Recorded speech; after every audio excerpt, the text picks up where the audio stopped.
Hey, what's good, y'all? Welcome back to AstralSleep, the sleep podcast. I'm glad you guys could join me again for another episode. I'm kind of excited because this one looks very different, the story I have to read, because it's not something I can actually relate to whatsoever. It's something that I feel like those who have been in this position will understand, and then those who haven't will just be open up to a new world, essentially. Now, you guys know how I'm more focused on reading things that are much more positive, giving you good energy as you're drifting off to sleep. But I'm not against reading, things that are much more on the horror side or creepypasta. I'm not sure if this is going to be the audience for that, but I'm down for it. Down to experiment a little bit. I'm open to new things. Alright, so with that being said, this story is by Tabitha. I guess her initial header for stories similar to such, because it's just like a quick monologue, first person perspective. It has the title "Hospitals Terrify Me." Now I'm praying this is not just something that is dreadful, but just a nice little experience. Have you kind of understand where this person is writing from. But then she also has a title for the piece called "Checkup." Alright, so we'll go ahead and see how this goes and how this turns out. Now, before we begin, let's go ahead and get relaxed. Alright, so again, if you're drifting off to sleep and you're laying in bed, fantastic. If you're not and you're just listening for the sake of it, I welcome you to also engage in this as well. Okay, we're just gonna go ahead, close our eyes. Okay, just cut off one of our senses, be more focused on what's going on in our body, more so than what's happening around us. Okay, now I know some of y'all are probably maybe not as comfortable as you want to be, so go ahead and just follow through. Okay, once again, we're just gonna focus on the toes. Alright, don't be afraid of that tingling sensation. It just means that your mind is focused on them. Okay, focus on the toes. You can try your very best to focus on one toe at a time. The big toe, the few 3 middle toes as well.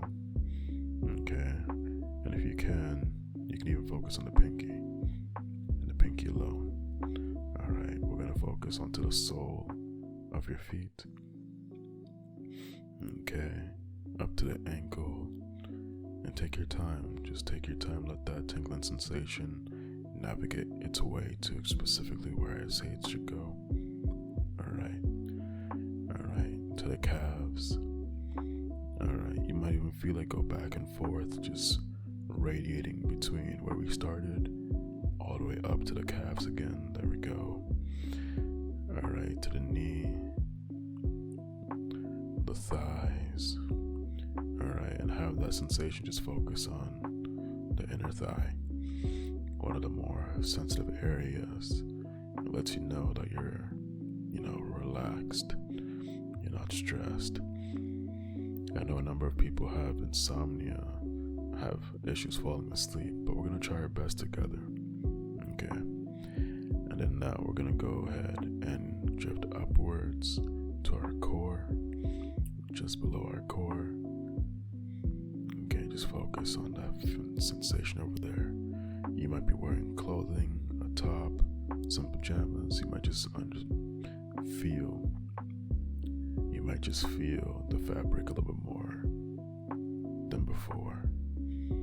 Alright, up our core to our chest.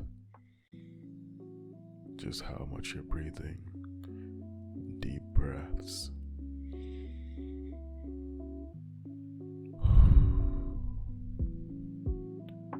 Alright, deep breaths one more time. Just inhale. Exhale. Alright.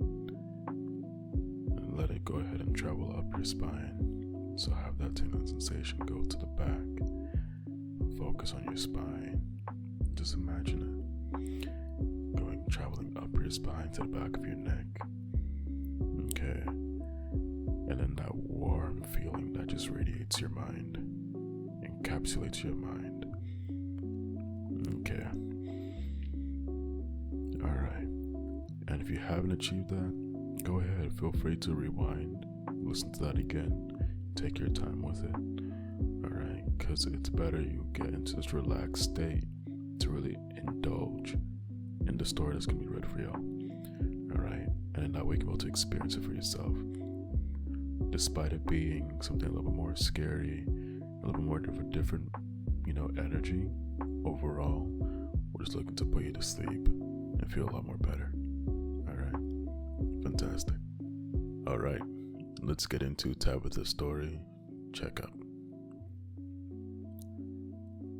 I looked up, I looked down, to the right, to the left, following the nurse's instructions exactly and not moving my head, staring at the bright torch she was waving around. It stung my eyes. The white light of the torch contrasted with the blackness of the room. I could see a faint outline of her hand and arm, her sleeve slightly illuminated by the light, as it was white too.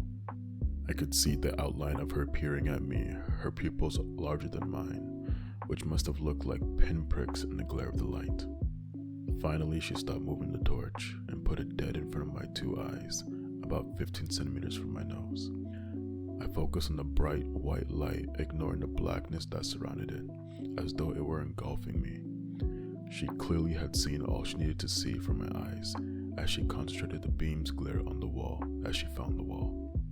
She switched the light on and turned the torch-like object off. The intense light stung, and my eyes almost wanted to go back in the warm darkness. Gingerly, I put my feet on the ground and slid off the paper-covered hospital bed. They were always just high enough that my feet couldn't touch the ground when I was sitting on them, making me feel like I was a small child again. I blinked a few times as my eyes slowly adjusted. The nurse dismissed me, explaining that I would need to have my test results processed. I thanked her. Feeling awkward, I sat in a chair outside the room so it'd be easy to find me.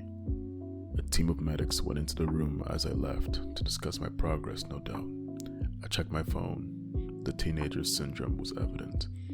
I had 3 missed calls, one from my mother, one from my father, and one from my home phone. Good to know they were being thorough.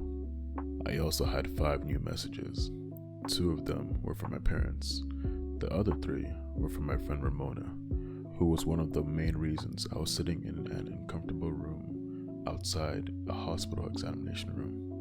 They were all very apologetic and seemed to involve the tone of, "I'm sorry, but it wasn't really my fault, so don't blame me." I didn't reply to any of the calls or texts and decided to wait for my test results instead. The longer I sat in the chair, the more acutely aware I became of my surroundings. Hospitals always have a peculiar smell and an air of business. People tended to think that hospitals were a place of health, where the sick were cured and everyone was treated.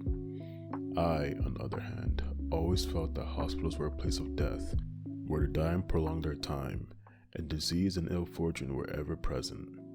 I think this was brought about from a young age, where the smell had put me off. The peculiar smell of too much bleach and anti-disinfectant, making the whole place sterile. As I got older, I realized that there were older people in the hospital and terminal wards. Even television dramas and documentaries love to go over the top. They always managed to put a positive spin on things though.